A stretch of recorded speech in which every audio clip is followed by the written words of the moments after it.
a couple of years ago, I put together this $400 PC over here. And a couple months ago, I bought this $1,300 MacBook over here. And now, I've had strong opinions on the Mac before, but when I bought this Mac, I was excited, and I decided to reserve all my judgment on Apples and Macs and everything like that until I had a good chance to really check it out and see what it's all about. And so I've been reserving judgment until now, where a few things have happened over the last couple months that have just got me to a point where I'm speaking out now.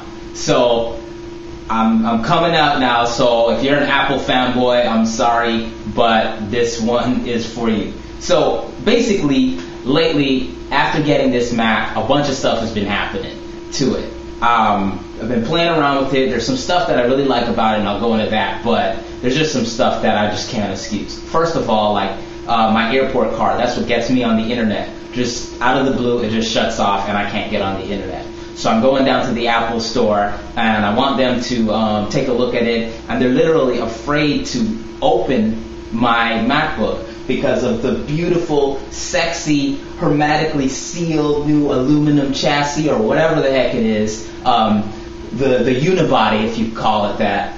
They're afraid to open it because they might break something at the Apple store when that's what they do. So they tell me, no, you can't have your computer back. We're going to take a computer with all your data, and we're going to send it off to corporate. And if they happen to erase your hard drive, oops, sign here. That's number one.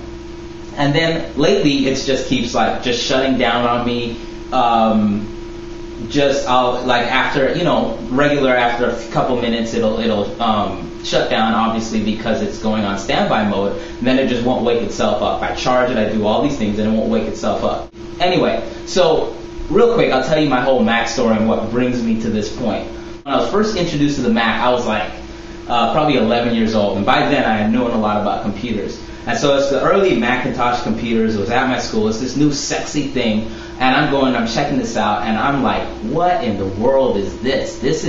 It's slow, it's sluggish, it doesn't work, it's just a horrible system. So from then on, I had been out for the Mac. I hated the Mac. And then a couple key things happened that made me pay attention to the Mac again. The first thing that they did was change from, I think they had a Motorola processor, and now they have an Intel processor. That was a big deal because now one of the biggest issues with the Mac is it wasn't compatible with anything but Mac stuff. With Intel processor, it allowed it to be compatible with a lot more stuff. Really, really smart move by the Mac, and it made me pay attention. More and more, as I'm seeing my friends using the Mac machine, there was less and less things I could complain about. So finally, earlier this year, I bit the bullet because I'm going to do some iPhone stuff, which I have to have a Mac for. So I finally bit the bullet and spent 3 times as much on my Mac than I would on my PC. And I really started to work with it and play with it. Alright, so let me tell you why I think the Mac has some good things. Okay, the Mac is really good in that it's a powerful system. It runs really fast. It's got some really cool attributes that the PC just does not have. One of those things is like gestures, like this new MacBook that I have. You can do all these little funky things with your hands with 2 fingers and 1 fingers. And you can really navigate the computer really fast. I really give it to the Mac for that. Another thing about like the culture of the Mac, there are some good things about it where the Mac programming team, they predict a lot of the things that you might want, and they go ahead and do it for you. So you might accidentally do something, and it can interpret that action and do the thing you want. Really good stuff. Also, limited amount of viruses and spam that can really get on your machine. So kudos to the Mac guys for that. But then there's this cult of the Mac, and this one's for the Apple fanboys. I mean, it's like this cult is just makes no sense because this Mac and the Apple, they can do no wrong. It's this perfect machine, and if something doesn't work, it's not Apple's fault, it's your fault. And I just think that's stupid. The other thing I hate about the Apples and the cult of the Mac is that the mindset of Apple computers is like everything has to come through us because we're better than you. I mean, it's like, hang on. So everything that we do we have to make. Like, take the iPhone. Love the iPhone. It's the most brilliant machine possibly made in the last 10 years. It's great. But everything is proprietary. They have the App Store where other people can make products for the Mac, for the iPhone, but Apple gets a cut of everything. There's no open source, there's no free anything, and so you got people trying to jailbreak the iPhone just to get some things out. They lock down certain things like video and all this stuff, and it's like, it makes no sense. It makes a little sense, but it makes no sense. Also, like, if you wanna get, like the other day, I wanted to hook this machine up to that monitor, and I had to go and buy a $40 cable just to hook it up. $40 for a little tiny cable. I mean, that is upsetting. Now, there's an argument by the Apple guys that, oh, you're paying all this extra money because you're paying for quality products. I think that's bullcrap. Sorry.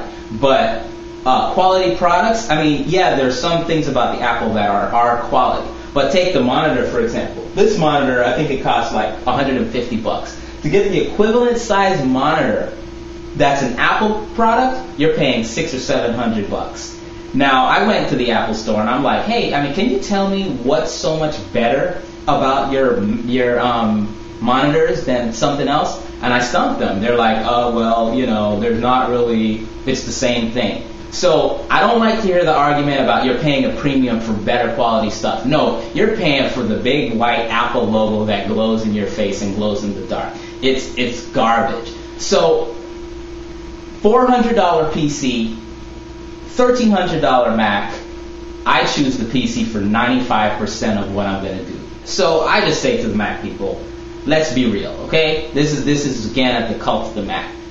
PCs suck, but I say stop snorting Steve Jobs Kool-Aid, okay? The Macs are good, Apple is good, but they're not all that. They have a lot of issues too. So, let me bring this to a close. Here's why my $400 PC can beat up your $1,300 or $1,800 Mac. Okay? I put this PC together. Again, it cost me $400. But here's how I did it. Like I said, the problem with the PC is that it allows you to do anything. And then also the problem, this is also the opposite, but the problem with the Mac is they don't allow you to do a lot of things. So, where do you find the balance? And this is what I do. First of all, with my PC, I don't put no garbage programs on there. I, first of all, say, what am I going to use this PC for? Okay, and there's a couple of things that I want to use the PC for. So I put programs on that do only that. And I don't put other stuff on, because the more stuff you put on your PC, like the more stuff you put in a room, the more cluttered and stuffy it gets, okay? So you just put what you need on there. Second, I make sure that there's enough memory in there so that there's an overflow, okay? So if they say a program needs 1 gig of RAM, I make sure there's at least 2 gigs of RAM. And PC components are cheap enough that you can afford to put extra stuff there. With the hard drive space, that's another thing. When the hard drive space gets cluttered, it's like the same empty room. When you fill it up, it gets stuffy, cluttered, and it bogs down the system. So I make sure there's a lot of extra hard drive space. I throw a firewall on that bad boy, and everything is good. I haven't seen a blue screen of death. I haven't seen a sluggish computer. I haven't had any problems with this PC since the day I bought it. Well, I shouldn't say that. There's been a couple times. But after those incidents, I basically cleared everything off, and I did what I'm saying now. I just put just what I need, nothing else, and I haven't experienced a single problem. It's a lot faster than the Mac. It runs smoothly, no problems, and it's just, because I'm used to it, it's just easier to use. So if you do that, PC people, you don't have to buy this super expensive Mac and think you're getting all this extra stuff. Yeah, it looks good. I have to admit, it is really sexy. It does have these gestures and stuff that's really good. But if you're on a budget, buy yourself a PC. Don't put crap on it. Get yourself a decent firewall, and you're really good. And that way you save almost $1,000 off of this stuff. All right? So that's pretty much my thing. I am a little hot and heated because I'm always losing time going down to the Apple store to get some new thing fixed, because I can't get it and I can't troubleshoot it or do anything to it myself because Apple sealed it off because they want to do it all. Anyway, I'm done. All right. let me close this out, alright? If you do have an Apple, kudos to you, but just stop bashing PCs. It's not all that worse than an Apple. If you configure your stuff right, you'll be good to go. Alright, I'm done talking. I've talked too long. I'll see you next time. Thanks for listening.